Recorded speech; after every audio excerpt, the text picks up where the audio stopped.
안녕하세요. 또 떠나는 남자 또떠남입니다.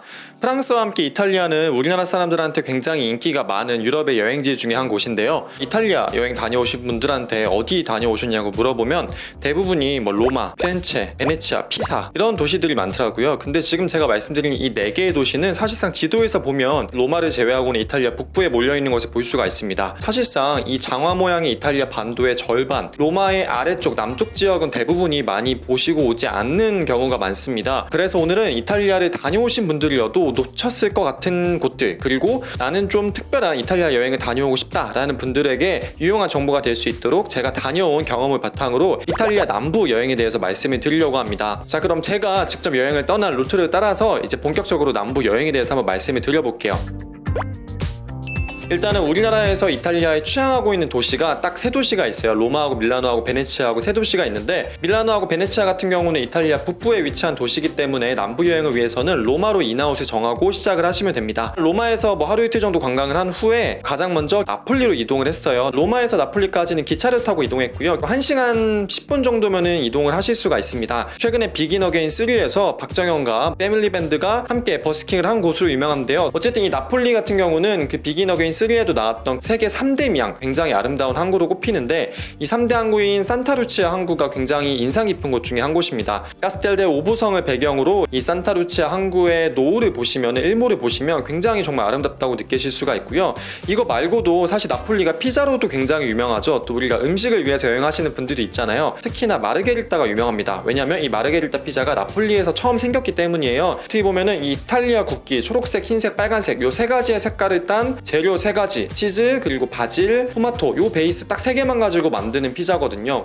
저 재료 3개 가지고 얼마나 맛있겠어 라고 할 수도 있는데, 이 나폴리 지역이 이 토마토와 바질과 치즈가 굉장히 유명하대요. 저도 먹어봤는데 솔직히 저는 맛있긴 했지만 정말 와 대박 이 정도는 아니었는데, 같이 여행한 친구들은 정말 인생 피자였다고 하더라고요. 그러니까 나폴리 들리시는 분들은 꼭 마르게리타 피자를 가서 드셔보시길 바라고요. 저는 가장 인상 깊었던 곳이 나폴리에 있는 엘모성이었어요. 엘모성은 이 나폴리 시내에서 높은 언덕에 있는 성인데요. 이 성에 올라가면은 나폴리 시내가 한눈에 들어오고요. 그리고 또 나폴리에서 보이는 화산이 있어요. 베수비오 화산이 있는데, 이 산타루치아 항구하고 베수비오 화산의 조합이 너무너무 아름답습니다. 그렇기 때문에 나폴리 가시면은 엘모성에 꼭 올라가서 경치를 보셨으면 좋겠어요. 이제 나폴리에서 그 남부 쪽으로 이동할 때는 저희 같은 경우는 렌트를 해서 이동했어요. 왜냐면은 3명이나 다 운전할 수 있었기 때문에 렌트를 했지만은, 사실 렌트가 좀 어려우신 분들은 또 기차가 잘 되어 있어요. 기차로도 이동이 가능합니다. 물론 좀 시간이 많이 걸리는 단점이 있긴 하지만은 그래도 기차로도 충분히 이동할 수가 있는 여행지들인데, 알베로벨로라는 곳에 갔어요. 알베로벨로는 스머프에 나올 법한 정말 아름다운 아기자기한 집으로 유명한 곳입니다. 장화 모양의 이탈리아 반도의 장화굽 부분에 해당하는 플리아 주에 있는 도시인데요. 이 남쪽의 플리아 지역에 석회질이 굉장히 유명한가 봐요. 그래서 이 석회석으로 지붕을 쌓아 올려서 만들고,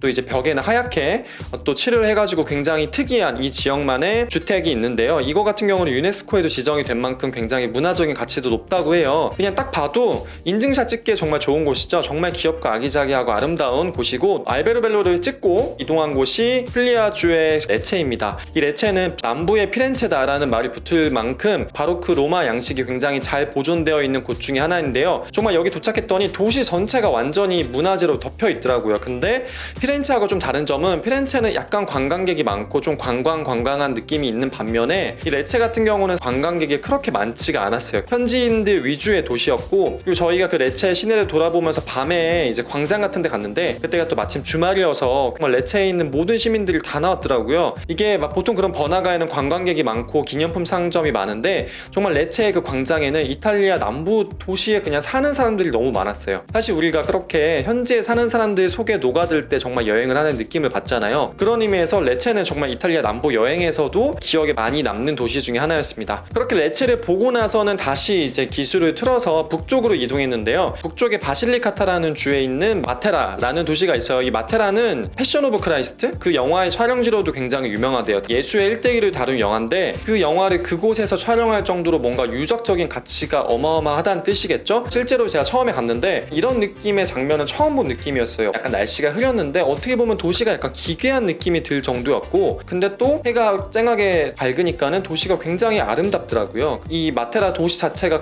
거대한 하나의 영화 세트를 보는 느낌이고, 게다가 굉장히 깊은 협곡의 양쪽에 한쪽에는 로마 시대 느낌의 시가지가 있고 다른 한쪽은 선사시대 유적지, 동굴에 파고 들어가서 살았던 선사시대 유적지가 있는데 그 양쪽이 너무 마주보고 있는데 서로 다른 느낌이고, 한편으로는 왕자의 게임의 촬영지 같은 느낌도 나고, 개인적으로는 남부 도시 중에서 레체하고 이 마테라, 이 두 곳이 저한테 굉장히 인상이 깊었던 도시였습니다. 그러고 나서 들린 곳이 이제 올라가서 여러분들이 흔히 이탈리아 남부의 관광지로 알고 있는 포지타노, 아말피, 소렌토 이런 곳에 들렸습니다. 깎아지는 듯한 절벽에 있는 집들이 너무너무 다 멋있고 좋았는데, 풀리아 지방이나 바실리카타 지방의 도시를 보고 오니까 좀 상업적이다라는 느낌이 있긴 했어요. 하지만 포지타노, 아말피 너무 좋았고, 저 같은 경우는 개인적으로는 포지타노보다 아말피가 더 좋았어요. 이 아말피하고 포지타노 같은 경우는 워낙 유명한 휴양지니까 제가 사진을 몇 장 보여드리고 넘어가도록 하겠습니다. 그렇게 한 다음에 다시 나폴리에 돌아와서 차량을 반납을 했고요. 여기서 여행이 끝이 아닙니다. 나폴리에서 비행기를 타고 이탈리아 반도의 장화 모양의 끝에 있는, 장화 모양에서 장화가 발로 뻥 차고 있는 느낌의 시칠리아 섬으로 이동했습니다. 근데 여러분, 시칠리아 섬은 정말 추천을 해드리는 여행지 중에 한 곳입니다. 너무 좋았어요. 개인적으로 정말 인생 여행지 중에 한 곳이었는데요. 이 시칠리아 같은 경우에는 가볼 만한 곳이 팔레르모가 있고 카타니아, 타우루미나, 시라쿠스, 메시나,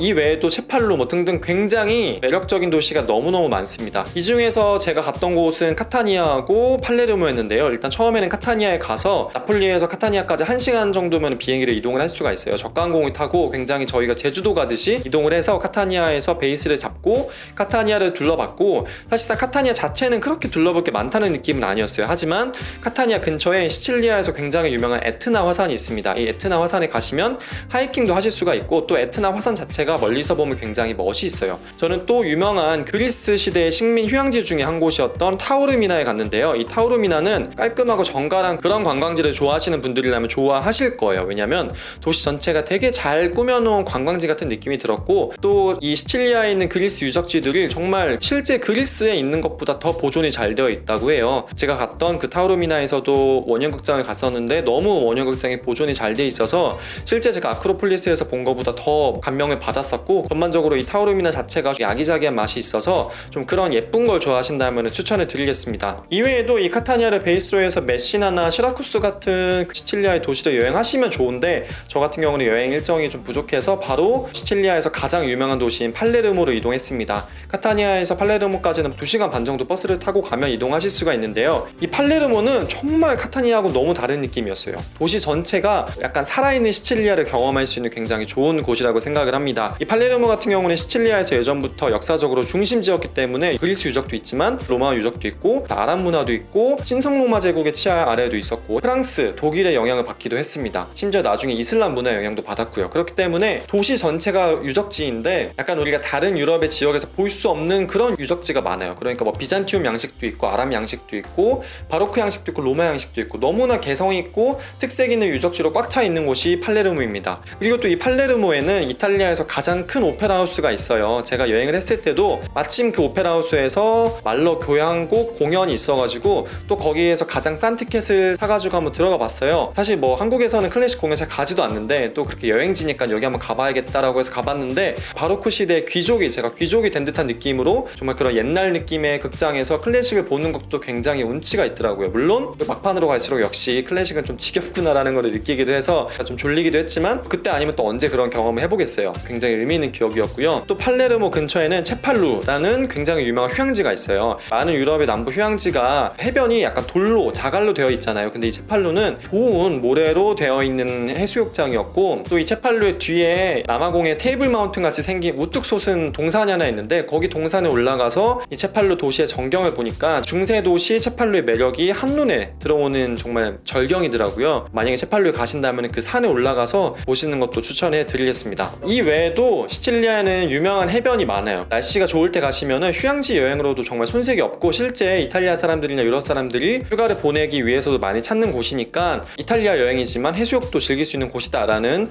그런 장점이 있다는 것도 알고 계셨으면 좋겠습니다. 그리고 마지막으로 찾은 곳이 이 시칠리아 섬의 서쪽에 있는 아그리젠토하고 터키인의 계단이었어요. 이 아그리젠토는 닉네임이 신들의 계곡이에요. 신들의 계곡. 그만큼 그리스 로마 시대의 신전이 너무너무 잘 보존이 되어 있습니다. 특히나 여기에 이카루스 동상이 이렇게 넘어져 있는 곳이 있어요. 약간 좀 민망한 자태로 넘어져 있는데, 그게 너무 뒤에 있는 신전하고 배경이 여기는 정말 인스타 각이다라는 있다라고 느껴질 만큼 정말 인상 깊은 곳이었습니다. 또 이 아그리젠토 근처에 터키인의 계단이라는 곳이 있어요. 이게 왜 터키인의 계단이냐면 이게 바닷가에 위치한 석회암의 계단 모양의 지형인데 여기를 예전에 터키 사람들이 기어 올라와서 시칠리아 섬을 침략했다고 해요. 얼마나 많은 터키인들이 올라왔기에 터키인의 계단이라는 별명이 붙었는지 모르겠는데 어쨌든 이곳은 아름다운 에메랄드빛의 지중해를 볼 수 있는 전망대 같은 곳인데 또 이 석회질로 된 계단이 굉장히 특이해요. 이걸 정말 내가 직접 걸어 올라가면서 마치 내가 터키인이 된 마냥 시칠리아를 점령하는 것 마냥 이렇게 올라가면서 이렇게 보면 파도와 바람과 절벽, 그 높은 지역, 뭐 이거는 두말할 나위 없이 좋은 조합이죠. 뷰가 너무 좋고 또 이 석회질 바다에 약간 녹아들어가지고 이게 또 석고팩으로 피부에 좋다고 하네요. 그래서 많은 서양인들이 수영복을 입고 그 근처에서 수영을 하는 모습도 있었는데 저 같은 경우는 수영복을 챙겨가지 못해서 수영을 못했어요. 그건 좀 아쉽긴 한데 또 충분히 절경만으로도 정말 와 여기는 정말 인생 여행지 중에 한 곳이다 라고 느껴질 만큼 좋은 여행지였어요. 이 시칠리아 같은 경우에는 대한항공에서 전세기를 운항할 때가 있어요. 그런 걸 타시면 직항으로도 가실 수도 있고 또 제가 이용했던 것처럼 나폴리나 로마에서 비행편을 통해서 이 시칠리아 섬으로 넘어가시는 것도 좋습니다. 이 시칠리아나 이탈리아 남부 같은 경우는요 여행하기에는 4, 5월이나 9월, 10월이 딱 좋습니다. 지중해에 인접한 곳이고 이탈리아 북부보다는 좀 날씨가 다소 덥기 때문에 한여름에 여행하시기에는 굉장히 더울 거고 4, 5월이나 9월, 10월 정도경에 여행을 하시면은 날씨도 좋고 비도 안 오고 적당히 덥고 적당히 시원한 날씨 속에서 여행을 마치실 수가 있습니다. 사실 많은 분들이 찾는 곳엔 이유가 있다고 생각을 해요. 그만큼 이탈리아의 뭐 피렌체나 베네치아 같은 경우도 굉장히 좋은 관광지 중에 하나지만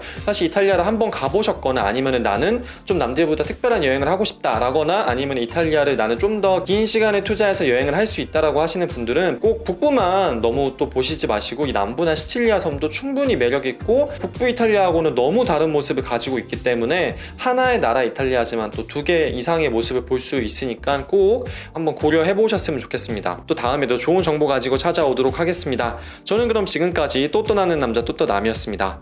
감사합니다.